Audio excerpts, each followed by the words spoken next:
오늘은 요한계시록 15장을 통해서 일곱 대접 재앙 준비, 이런 제목으로 함께 은혜 나누도록 하겠습니다.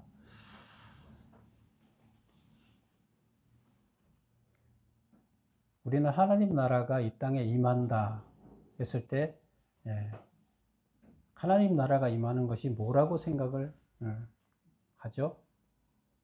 하나님 나라가 이 땅에 임한다. 얼핏 생각하면 저 다른 세계의 하나님 나라가 이 땅으로 이렇게 내려오는 것처럼 이렇게 그 표현은 그렇게 돼 있죠. 그럼 하나님 나라가 정말로 저 하늘에서부터 이 땅에 내려오는 걸까요? 그게 아니고 하나님 나라가 임한다는 것은 하나님의 통치가 임한다는 겁니다. 하나님의 통치가 임한다는 것은 통치자가 바뀌는 거예요. 지금 이 땅의 통치자가 누구예요? 악의 세력이에요.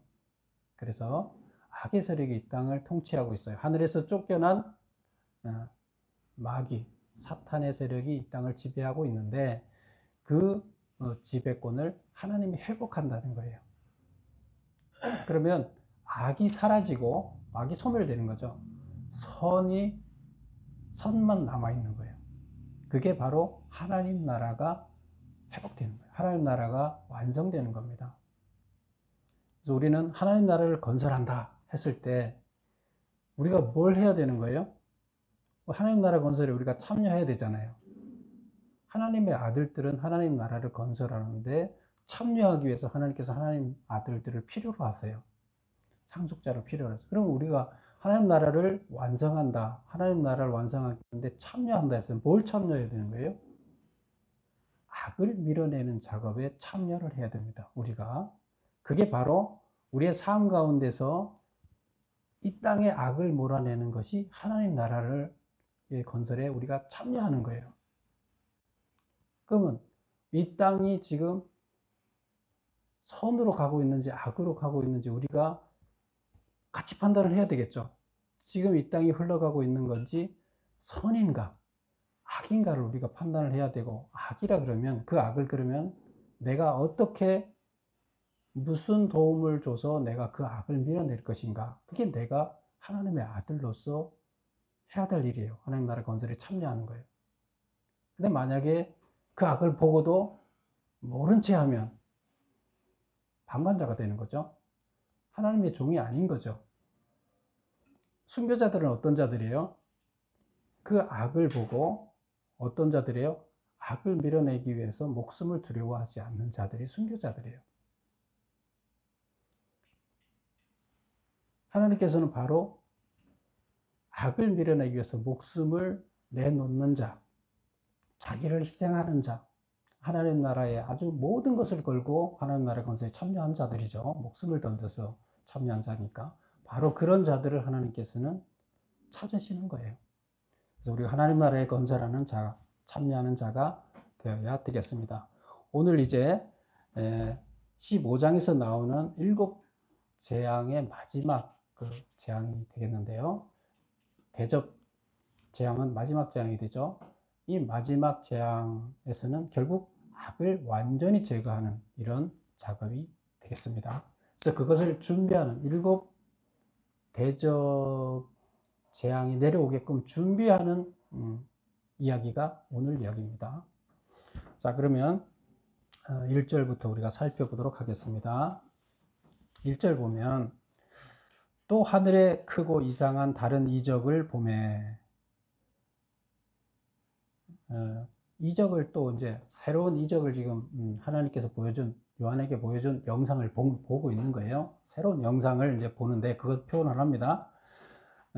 이적이 어떤 이적이냐면 일곱 천사가 일곱 재앙을 가졌으니 곧 마지막 재앙이라 하나님의 진노가 이것으로 마치리로다. 그래서 15장에 나오는 전체 이야기를 이제 여기서 요약을 합니다. 1절에서 일곱 천사가 일곱 재앙을 가졌다. 앞전에서도 봤죠. 천사들이 재앙을 일곱 천사가 일곱 개 재앙을 하나씩 실행을 할 수 있도록 했죠. 그래서 여기서는 대접 재앙이니까 이제 대접을 어떻게 하면 되겠어요? 대접을 쏟을 때마다, 대접에 담겨 있는 걸 쏟을 때마다 이 땅에서 재앙이 실행이 됩니다. 그래서 7 재앙이 다 실행이 되면, 마지막 재앙이 실행이 되고 나면 이 땅의 악이 제거된다. 이제 이런 얘기가 되겠습니다. 그래서 우리가 여기서 나오는 요한계시록의 핵심 내용이 뭐라 그랬어요? 요한계시록의 전체를 가장 전체 내용을 많이 다루고 있는 게 뭐다? 심판에 관한 얘기다. 곧 심판이, 다른 얘기로 하면 재앙을 내리는 건데, 근데 그 심판, 재앙의 대상은 누구라 그랬어요? 로마 제국. 그 재앙의 대상은 로마인데, 그럼 로마는 뭐예요? 선과 악을 따졌을 때 어느 쪽이에요? 악이죠. 그래, 악을 제거하는 작업이에요. 그럼 왜 악을 제거해요? 선을 회복하기 위한 거예요. 이 땅을 멸망시키기 위한 것이 아니라 이 땅의 독을 제거해서 이 땅을 회복하기 위한 거라고 그랬죠. 그래서 심판을 이 땅에 내리는데 그 심판을 3번에 거쳐서 내린다 그랬어요. 그쵸? 근데 3번에 거쳐서 하는데 그것은 설명을 3번 했지 실제로는 한 번 이루어지는 거다 이렇게 했어요. 실제로는 악을 제거하는 것이 7번의 심판을 통해서 악이 완전히 제거되는데 그것을 3번에 거쳐서 3편의 설교, 심판에 관한 세 가지 종류로 설명을 한다. 반복해서 설명을 한다는 뜻이에요. 그래서 첫 번째는 인을 떼는 걸 가지고 설명을 했고, 두 번째는 나팔을 불면 재앙이 발생하는 걸 가지고 설명을 했고, 이번에는 대접에 담긴 것을 쏟을 때 재앙이 발생하는 걸로 해서 3번 설명을 한다 이런 뜻이었어요. 그래서 오늘 여기 보면 마지막 재앙이라는 말의 의미는 무엇이냐? 1번 마지막 재앙이란 봉인, 나팔, 대접으로 이어지는 재앙 중 맨 나중에 오는 재앙이라는 뜻이다. 무슨 말인지 알겠죠? 그래서 마지막 재앙이다. 이제 재앙 3가지를 설명하는데 마지막 설명이다. 이런 뜻이 되겠어요. 그 다음에 보면 마지막 재앙이라. 그리고 그 다음에 이런 얘기가 나옵니다. 하나님의 진노가 이것으로 마치리로다. 하나님의 진노가 이것으로 마치리로다. 이렇게 설명을 하고 있는데요. 그럼 이게 무슨 말이냐?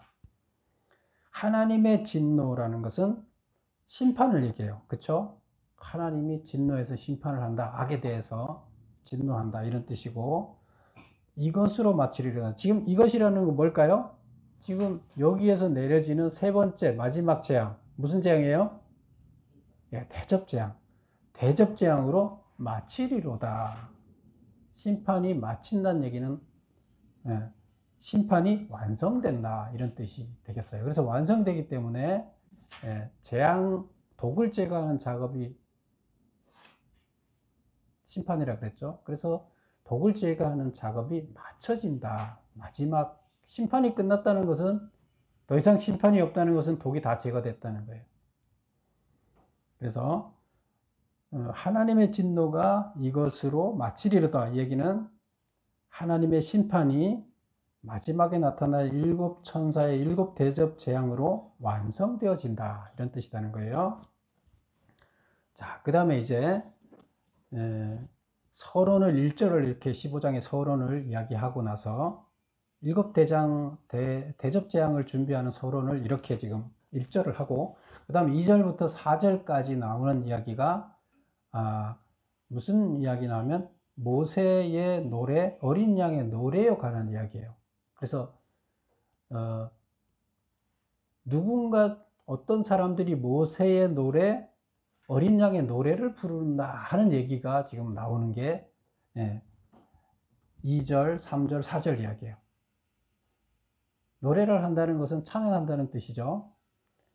그리고 이제 5절부터 나오는 이야기는 5, 6, 7, 8절 거기 이야기는 무슨 얘기냐?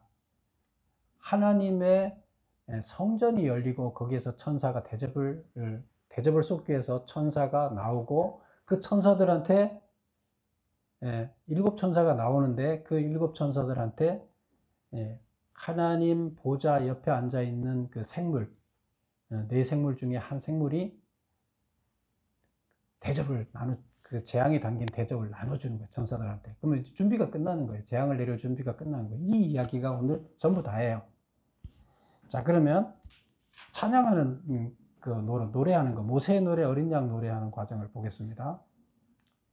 자, 2절에는 노래하는 주체에 대해 설명을 하고 있어요. 누가 노래를 하는지를 얘기하고 있어요. 2절 한번 볼게요. 또 내가 보니 불이 섞인 유리바다 같은 것이 있고 짐승과 그의 우상과 그의 이름의 수를 이기고 벗어난 자들이 유리바닷가에서 하나님의 거문고를 가지고, 그래서 누가 하나님의 유리바다에 서서 하나님의 거문고를 가지고 이제 노래하려고 하고 있어요. 근데 누구예요? 앞에 길게 설명했죠?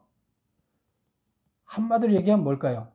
짐승과 그의 우상과 그의 이름의 수를 이기고 벗어난 자. 누굴까요? 이 사람들이? 네, 순교자들을 얘기합니다. 우리가 앞에서 쭉 계속 살펴봤죠? 뭐라고요? 짐승은 누구예요? 로마 황제였잖아요. 짐승과 그의 우상과 그의 이름의 수를 이기고 벗어난 자들. 그 이름의 수라는 거는 666이라고 그랬죠? 그래서 벗어난 자들. 하나님을 예배하라 그랬는데 하나님을 예배하지 않고 로마 황제를 예배해라 하고 그랬었죠. 근데 이건 악이었죠. 근데 그들을 예배하지 않고 이긴 자들, 결국 죽은 자예요. 예배하지 않고 하나님만을 예배하고 죽은 자들이나 뜻이에요. 그런 순교자들이 유리 바닷가에 서서 이제 찬양을 하려고 유리 바닷가에 섰어요. 그리고 하나님의 거문고를 가지고 섰어요. 이게 이제 2절의 얘기예요. 주체자, 순교자가 바닷가에 서서 거문고를 들고 딱 찬양할 준비를 하고 있는 거예요. 근데 그 앞에 보면 유리바다가 있는데, 유리바다는 어떤 유리바다라는 거예요. 유리는 어때요? 성질이 어때요? 유리에 뭐가 비치면 어떻게 돼요? 유리는 어떤 것이든 간에 거기가 반사가 되게 돼 있죠. 그래서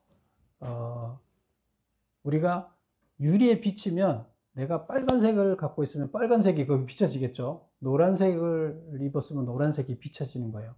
그래서 유리는 투명해서 어떤 사람이 어떤 성격을 갖고 있는지를 다 드러내게 해주는 거예요. 만약에 내게 속이 시커멓다 그러면 속이 시커먼 것을 드러내주는 유리바다. 속이 깨끗하다, 내 깨끗함을 드러내주는, 하나님 앞에 드러내주는, 나를 다 드러내는 게 유리예요. 근데 그 유리바다 앞에 섰어요. 누가? 순교자가 유리바다 앞에 섰어요. 그런데 그 유리바다를 앞에서 뭐라고 표현하고 있냐면, 뭐라고 해요? 2절 앞쪽에 보면 불이 섞인 유리바다예요. 그럼 무슨 말이에요? 불이 섞였다는 것은, 유리바다에 뭐가 나타나면 그걸 유리가 비춰준다 그랬죠. 그러면 불이 비치면은 그 앞에 서 있는 사람이 누구예요? 순교자가 서 있다 그랬잖아요. 순교자가 불을 품고 있다는 얘기가 되는 거예요. 그렇죠? 그래서 불이 섞인 유리바다라는 표현을 쓴 거예요. 순교자가 불이 뜨거워요. 뜨거운 불을 갖고 있어요. 그래서 그 불이 유리에 비쳤어요. 하나님이 계시고 하나님 앞에 유리바다가 있고, 하나님 앞에 가기 위해서는 유리바다를 건너야 되는데, 유리바다를 건너려면 거기에 다 드러나요. 색깔이. 내 죄가 다 드러나는 거예요. 그런데 순교자가 왔을 때는 순교자에는 불이 보였어요. 그 불은 무슨 불이에요? 죄를 태우는 불이에요. 자기의 피로, 자기가 목숨을 걸고 죽은 것은 피잖아요. 붉은 피로 결국 죄를 태운 거예요. 악을 태운 거예요. 그래서 세상의 악을 제거하는 작업을 한 거예요. 그래서 순교자는 붉은 피로 죄를 태워서 그래서 붉은 불이 거기에 비춰지는 거예요. 순교자가 나타나니까. 그래서 그런 표현이에요. 그래서 여기 보면 또 내가 보니 불이 섞인 유리바다 같은 것이 있고, 그 불이 왜 있느냐? 그 순교자들이 유리 바닷가에 서 있기 때문에 유리가 어떻다? 붉은 불이 섞인 유리바다가 됐다. 이제 그런 뜻이에요. 자, 그러면 설명을 한번 읽어볼게요. 3절. 3번, 메모 3번. 불이 섞인 유리바다란 무엇을 의미하는가? 순교자들의 피 흘림으로 로마가 지은 죄가 불태워지게 되어 로마가 정결케 되고 결국에는 로마가 구원을 받게 된다. 그 결과 로마는 기독교 국가가 된다. 로마가 누구 때문에 기독교 국가가 된 거예요? 순교자가 희생을 해서 악을 제거했기 때문에, 그들의 죄를 제거했기 때문에 로마가 순결해진 거예요. 그래서 로마가 구원받게 됐고 하나님의 나라가 됐다. 그래서 이건 뭐와 같으냐 하면 예수님의 피 흘리심으로 인간의 죄가 불태워지고 모든 인간들이 구원을 얻게 되는 원리와 같아. 그러면 예수님의 역할을 누가 해낸 거예요? 순교자들이 해낸 거예요. 예수님 하면 어린 양 하면 피 흘린 거잖아요. 피 흘려서 죽어서 죄를 해결했잖아요. 죄를 불태웠잖아요. 순교자들은 자기 피를 흘려서 로마의 죄를 불태웠어요.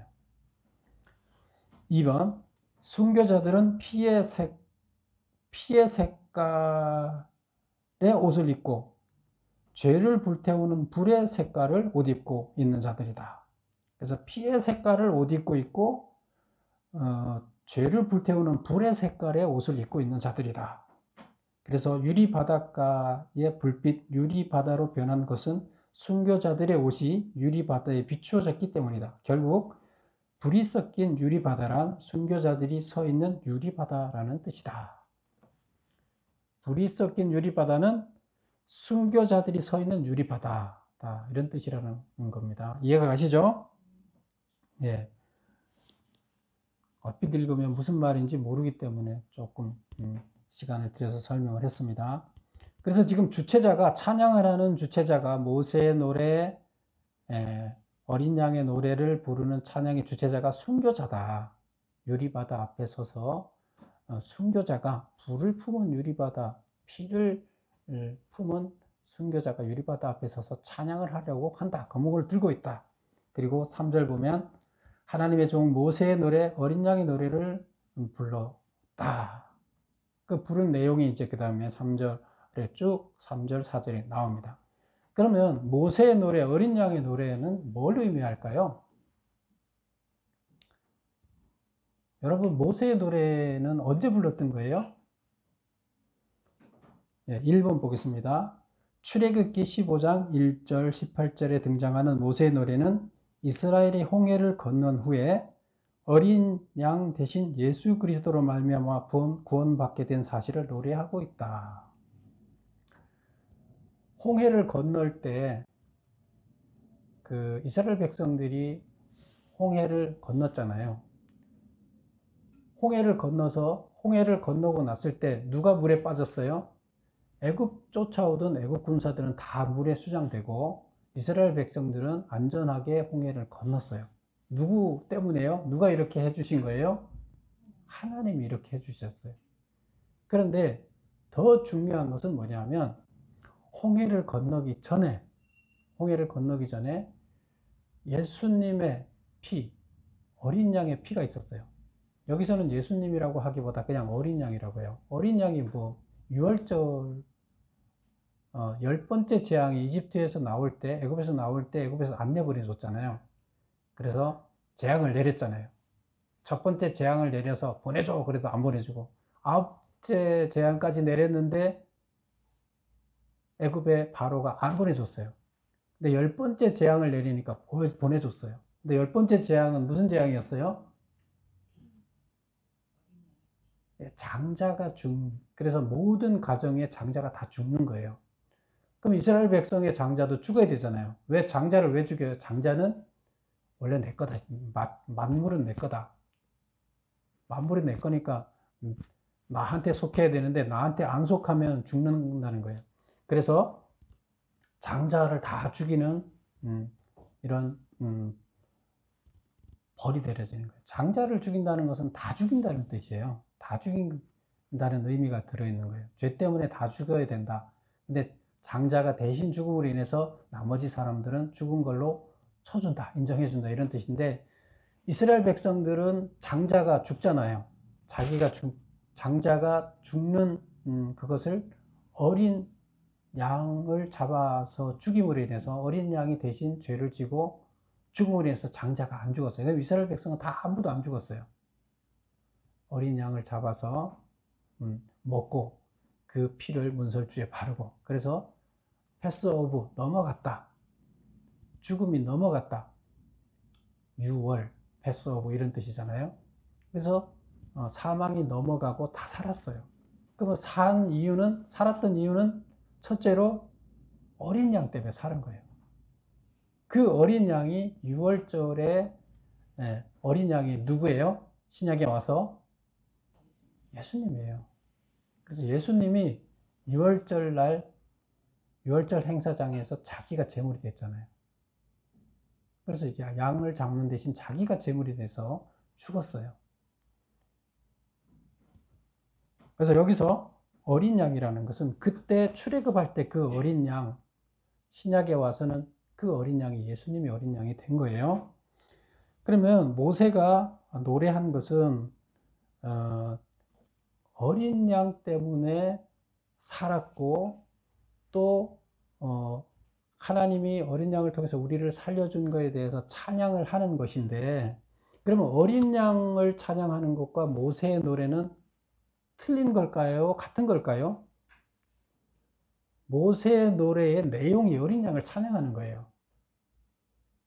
더불어서 하나님을 찬양하는 거예요, 내용이. 그러면 어린 양의 노래나 모세의 노래가 같은 걸까요? 다른 걸까요? 같은 거예요. 모세의 노래의 내용이 어린 양을 찬양하는 거예요. 그래서 여기서는 그렇게 써놨죠. 모세의 노래, 어린 양의 노래 이렇게 했는데 같은 거다. 그런데 그 다음 읽어보겠습니다. 찬양을 어떻게 하느냐. 3절 주 하나님 곧 전능하신 이시여 하시는 일이 크고 놀라우시도다. 여기서 하시는 일이 크고 놀랍다. 하시는 일이 뭘까요? 구원을 얘기하는 거예요. 구원. 자기들을 구원했던 이 큰 일. 어린 양이 죽음으로 인해서 자기들을 구원해는 이 하신 일이 크고 놀랍다. 또 주의 길이 의롭고 참되다. 우리를 구원한 그것이 의롭고 참되다. 주여 누가 주의 이름을 두려워하지 아니하며 영화롭게 하지 아니하오리까. 모든 사람들이 주의 이름을 두려워하고 주의 이름을 영화롭게 생각한다. 오직 주만 거룩하시다. 주의 의로우신 일이 나타났음에 만국이 와서 주께 경배하리다. 결국에 주의 의가 나타났기 때문에 세상 모든 만국들이 결국에 하나님한테 절하게 될 것이다. 하나님을 경배하게 된다. 이제 이런 표현을 쓰고 있는데, 이 내용의 핵심은 뭐라고요? 어린 양이 죽었기 때문에, 그래서 우리를 살렸기 때문에 그거에 대해서 찬양을 이렇게 하는 겁니다. 그래서 큰일이라는 것은 구원한 일을 얘기를 하는 거예요. 자, 그럼 본문은 그 4번 문제로 돌아와서, 모세의 노래를 부른다는 것은 무엇을 하는 것이냐? 모세의 노래를 불렀다. 그러면 지금 모세가 그때 출애굽해서 홍해를 건너고 나서 하나님 우리를 살려줘서 감사합니다. 어린 양을 통해서 우리를 살려주셨고, 또 강을 건너서 우리를 살려주셨고, 애굽은 악이잖아요. 악이 우리를 죽이려고 할 때 악으로부터 우리를 구원해 주셔서 감사합니다. 어린 양의 피를 통해서 우리를 죄의 문제를 해결해 주면 감사합니다. 이런 뜻이에요, 결국에 이 찬양이. 그런데 그러면 지금 이 사람들이 여기에서 모세의 노래를 부르는 것은 무슨 의미가 있냐는 거예요. 이 연관이 어떻게 되는 거냐. 2번 보겠습니다. 계시록 15장에서 부르는 모세의 노래의 성격은 하나님의 심판을 요청하는 간절한 기도다. 홍해에서 악의 세력인 애굽을 바다에 매장하듯 불의 바다에 악의 세력인 로마를 매장해 달라는 것이다. 뭘 하는 거라고요? 악을 제거해 달라는 기도예요, 결국에. 그때 악을 제거했듯이, 지금 여기서는 누가 지금 어린 양이 됐어요? 순교자들이 어린 양이 됐어요. 자기들이 지금 어린 양이 됐습니다. 우리가. 그래서 피를 흘렸습니다. 그러니까 이제 어떻게 해주십시오? 이제 어린 양이 피를 흘려줬으니까 로마를 살려주십시오. 악을 제거하고 로마를 회복시켜 주십시오. 이 얘기예요. 악을 지금 제거하는 마지막 재앙을 내려서 마지막 독을 하나님께서 그건 하셔야 되니까 제거해 주십시오. 나는 피 흘렸지 않습니까? 그래서 모세의 노래를 부른다는 것은 마지막 재앙, 즉 마지막 심판을 내려서 악을 소멸하고 악의 지배로부터 자유롭게 해달라는 간절한 기도를 드리고 있다는 뜻이다. 이들의 기도는 대접 재앙의 실행을 요청하는 소리였다. 우리가 앞에서도 봤죠. 내 생물들이 오라 하고 외치면 그때 재앙이 발생했죠. 오라 하면 또 재앙이 발생했죠. 이게 뭐예요? 기도라 그랬죠. 요청이에요. 하나님은 이 땅의 모든 일을 행하실 때 어떻게 행하신다? 기도를 통해서 응답하는 방식으로 실행하신다. 그래서 지금 여기에 찬양은 기도예요. 지금 악을 내릴 때가 된 것 같습니다. 악을 내려주십시오. 저희가 악을 내릴 조건을 지금 우리가 피를 흘려서 충족을 하지 않았습니까? 그러니까 기도에 응답해 주십시오. 이 얘기예요. 그러면 이제 독을 제거해 주십시오. 이 얘기예요. 그래서 기도는 뭐다? 이들의 노래는 기도다. 대접재앙을, 악을 제거하기 위한 대접재앙을 내려주십시오 하는 요청이라는 거예요. 기도, 요청. 그러면 하나님께서는 그 기도를 들으시고 뭘 하시겠어요? 재앙을 내릴 준비를 하시겠죠. 그럼 이제 그 다음에 기도를 들은 하나님께서 5절부터 뭘 하시느냐? 이제 재앙을 내리기 위해서 성문을 여시는 겁니다. 5절. 또 2일 후에 내가 보니 하늘의 증거 장막에 성전이 열리며, 이제 성전이 열려서 재앙을 내릴 준비가 이제 하나님이 시작하는 거예요. 어떻게 하느냐? 7 재앙을 가진 7 천사가 성전으로부터 나왔다. 재앙을 천사 7명이 첫 번째 재앙, 두 번째 재앙에서 7째 재앙을 내릴 천사 7명이 실행할 천사 7명이 지금 어디서부터 나왔어요? 성전. 성전은 뭐예요? 여기서 그 증거장막이라고 그랬는데, 증거장막은 뭘 얘기하는 거예요? 우리 출애굽해갖고 하나님께서 말씀을 주시고 시내산에서 하나님이 어떤 분인가를 설명하기 위해서 하나님이 계신 집, 하나님이 어떤 곳에 계시는가, 하나님 계실 수 있는 조건이 바로 증거장막 안에 계신다. 그러면 증거장막은 어떤 조건이었을 때 하나님이 그 안에 계시는가? 그 다음에 증거장막이라는 건 결국에 나중에 가서 뭘로 바뀌는 거예요? 우리 마음이라고 그랬어요. 우리 인간들의 마음. 그게 장막이에요. 하나님이 계실 수 있게 해서 우리가 어떤 마음의 조건을 갖춰야 되느냐. 그게 그때 장막, 텐트를 치는 그 작업이 우리 마음을 만드는 거나 텐트를 치는 거 같은 거라고 교육하기 위해서 그걸 만들었던 거죠.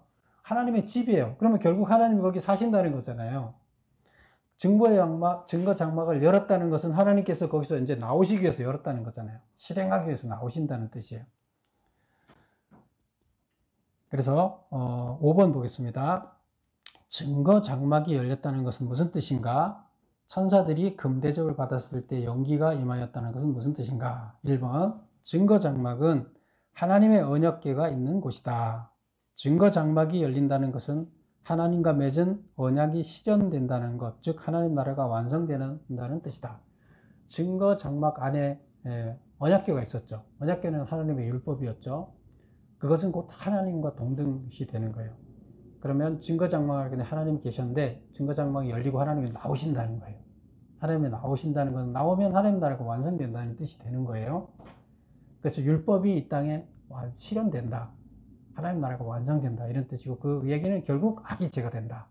이런 뜻이 되겠습니다. 그 다음에 이제 보면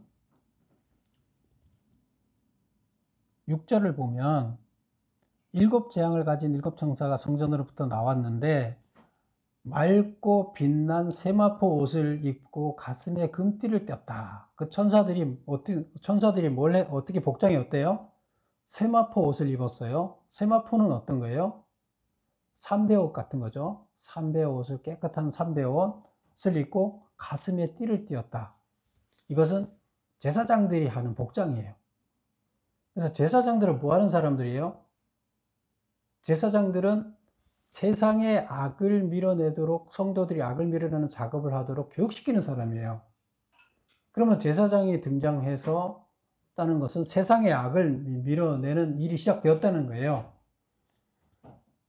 그래서 제사장의 옷을 입고 있는데 7절 내 생물 중에 하나가 영원토록 살아계신 하나님의 진노를 가득 담은 금대접 7을 그 7 천사에게 주었다. 누가 대접을 이 천사들한테다가 이 금대접을 줬어요? 하나님의 진노를 가득 담은 대접을 줬어요. 누가 줬어요? 내 생물 중에 하나. 하나님 보좌 바로 앞에 네 생물들이 있다 그랬죠. 그래서 그 네 생물 중에 하나가 이 7 천사들한테 하나님의 진노를 가득 담은, 이건 뭐예요? 재앙을 가득 담은, 하나님은 그 진노를 어디서부터 받아서 담은 거예요? 기도를 통해서 담은 거예요. 기도를 통해서 받아서 담아서 그게 재앙, 쏟아부으면 재앙이 되는 거예요. 우리한테 올라간 기도를 담은 것이, 가득 담은 것이 진노가 돼서 그것을 다시 준 거예요. 그래서 그 대접은 7 천사한테 각각 하나씩 준 거예요. 그럼 이제 뿌릴 준비가 끝난 거죠. 8절 보겠습니다. 하나님의 영광과 능력으로 말미암아 성전에 연기가 가득 차매 7 천사의 7 재앙이 마치기까지는 성전에 능히 들어갈 자가 없더라. 하나님의 영광과 능력으로 말미암아서 성전에 연기가 가득 찼다. 성전에서 지금 천사가 나왔죠. 성전에는 하나님이 계실 것으로 추정이 되죠. 그런데 그 성전에 연기가 가득 찼다는 것은 항상 뭘 표현한다 그랬어요? 하나님의 임재를 표현할 때는 연기로 표현한다. 구름으로 표현한다. 천둥, 번개 이런 걸 표현한다 그랬잖아요. 왜? 하나님은 눈에 보이지 않는 존재이시기 때문에. 그래서 하나님의 등장을 어떻게, 현현을 어떻게 하느냐? 연기가 가득 찼다. 이렇게 이제 하나님이 성전에 영광이 가득 찼다. 성전에 지금 임재하셨다는 뜻이에요. 그리고 7 천사의 7 재앙이 마치기까지는 성전에 능히 들어갈 자가 없다. 7 재앙이 마치기까지, 7 재앙이 다 내려지기까지는 아무도 성전에 들어갈 수 없다. 무슨 말일까요? 7 재앙이 다 내려지면 세상의 악이 어떻게 돼요? 다 제거되겠죠. 세상의 악이 다 제거될 때까지는 아무도 성전에 들어갈 수가 없다. 성전의 악이 다 제거되고 나야 우리가 성전에 들어간다는 것은 구원받았다는 얘기예요. 하나님께로 갈 수 있다는 것은 우리가 죄가 없어지고 깨끗해져 가기 때문에 구원받는다는 거예요. 결국 우리가 재앙이 다 내려져서 세상의 악이 다 제거되면 우리는 구원받을 수가 있다. 이런 얘기가 됩니다. 자, 5번에 메모 2번을 보겠습니다. 천사들이 금 대접을 받았을 때 연기가 임하였다는 것은 하나님께서 천사들이 부은 금 대접에 함께 하셔서 이 땅에 율법의 실현을 통한 하나님의 나라를 임하게 하겠다는 뜻이다. 하나님이 임재하셨다는 것은 결국 그 금 대접을 천사들이 이 땅에 뿌릴 때 하나님께서 역사하시겠다는 뜻이라는 거예요. 하나님 임재하셨다는 것은 연기가 임하였다, 임재했다. 금 대접을 뿌려서 재앙을 뿌릴 때 하나님께서 역사하시겠다는 뜻이에요. 죄악을 뿌리 뽑는 거기에 하나님이 역사에서 완전히 뽑혀지게 하겠다. 그런 뜻이에요. 6번 세마포를 입고 가슴에 금띠를 띤 천사들에 의해 부어지는 재앙은 무엇을 의미하는가? 천사의 복장은 율법을 가르쳐 실천에 옮기도록 하는 대제사장의 의복과 같아. 이 천사에 의해 부어지는 재앙은 이 땅에서 죄악이 사라지고 율법이 실현될 것을 나타낸다. 결국에 그런 옷을 입고 천사들이 나타났다는 것은 천사들이 재앙을 뿌림으로 인해서 이 땅에 죄가 사라지고 대제사장이 하는 역할을 한다는 거예요. 그 재앙을 뿌림으로 인해서 율법이 실현된다. 하나님 나라가 실현된다는 것을 의미한다. 7번 7 재앙이 마치기까지는 성전에 아무도 들어가는 자가 없다는 말은 무슨 뜻인가? 재앙은 이 세상의 죄를 소멸시키기 위해서 주어지는 것이다. 그렇죠? 재앙은 죄를 소멸시키기 위한 거라 그랬죠. 인간을 멸망시키기 위한 게 아니에요. 그래서 7 재앙이 맞춰졌다는 것은 이 땅에 죄가 사라졌다는 뜻이며 하나님 나라가 완성되었다는 뜻이다. 그래서 재앙이 다 내려졌다는 것은, 재앙은 죄를 소멸하는 것이기 때문에 이 땅에 죄가 다 소멸됐다. 마지막 재앙이 내려졌다는 것은 마지막 죄가 소멸됐다. 이제 이런 뜻이 되는 겁니다. 그럼 마지막 죄가 소멸되면 하나님 나라가 완성된 거죠. 선만 남았으니까. 그래서 하나님 나라가 완성되었다는 뜻이다. 성소에 들어간다는 것은 구원받았다는 말이다. 다시 말하면 이 세상의 죄를 다 소멸시키기 전에는 아무도 구원받지 못한다는 뜻이다. 그럼 결국 우리가 구원받기 위해서 뭘 해야 돼요? 우리는 이 땅의 죄를 소멸하는 작업을 해야 돼요. 그게 우리가 구원받는 길이고 하나님 나라의 건설에 동참하는 일이에요. 그게 우리가 이 땅에 있는 동안 해야 할 일이에요. 그러면 우리는 현실 세계에서 우리가 우리의 안위만을 위해서 눈 감고 있어야 돼요? 아니에요. 우리는 항상 순교자의 삶을 살아야 돼요. 악을 제거하기 위해서 순교자의 삶을 살아야 됩니다. 그것이 오늘 하나님이 스스로 하나님이 해야 할 일을 우리한테 맡기신 거예요. 그 일을 우리가 감당하는 거예요. 그럼 우리는 내가 존재하는 곳에서 하나님이 나를 보냈다는 것은 뭐예요? 이 땅에 보냈다는 것은 할 일이 있다는 거예요. 무슨 할 일? 악을 제거하는 작업을 할 일이 있는 거예요. 그럼 할 일이 없는 곳에 나를 보내겠어요? 안 보내요. 하나님의 아들을 왜 보내요? 하나님이 가장 믿을 수 있고 가장 능력 있는 자라 그러면 그 사람 어디 보내겠어요? 가장 악이 많은 곳에 보내는 거예요. 그리고 거기서 가장 악독한 것을 제거하는 작업을 그에게 맡기는 겁니다. 결국 하나님을 믿는 자들이 살아가는 삶 가운데는 항상 악이 있기 마련이고 악이 있는 곳에 우리를 보냅니다. 근데 우리는 왜 나한테 이런 악이 내 앞에 악이 부딪힐까 하고 우리는 계속 원망할 일이 아니죠. 하나님은 나를 능력을 인정하시고 해낼 수 있기 때문에 그 일을 감당해내게끔 거기에 보내신 거예요. 그럼 나는 그 악과 지금 마주쳐 있으면 나는 이긴 전쟁이에요. 단지 뭐 하기만 하면 돼요? 하나님이 나와 함께 하실 거예요. 연기가 현현이 나를 보냈을 때는 그냥 보내지 않아요. 나는 기도로서 그리고 그 다음에 실행으로서 행하면 하나님이 나와 함께해서 이루어지게 합니다. 그럼 나는 행해야 돼요. 근데 도망가게 되면 순교자가 못 되는 거죠. 그래서 우리는 악을 제거하기 위한 순교자의 삶을 살아야 돼요. 그리고 우리는 당연히 이기는 싸움에 던져져 있는 거예요. 그리고 우리를 보냈다는 것은 우리 앞에 당연히 악이 있다는 거고 그 악과 대치하면서 우리는 살아간다는 거예요. 그래서 우리는 일상이 돼야 돼요. 그런 것이. 그리고 그거와 싸워서 이길 수 있다는 확신을 해야 되는 거고 하나님의 힘을 의지해서 우리는 그걸 감당해야 됩니다. 그래서 우리는 이 땅을 사는 동안 죽을 때까지 우리는 악과 대치하고 있으며 결국 마지막 죽음의 순교로서 악을 제거하는 마무리 작업, 인생의 마무리까지 우리는 악을 제거하는 작업을 완성해야 됩니다. 그럴 때 하나님께서는 우리를 순교자로 인정하시고 잘했다 하고 큰 상을 주실 겁니다. 여러분 모두는 하나님 나라를 이 땅에 실현하기 위해서 악을 제거하는 하나님 나라 건설에 동참하시기를 축원합니다. 기도하겠습니다. 아버지 하나님, 하나님께서는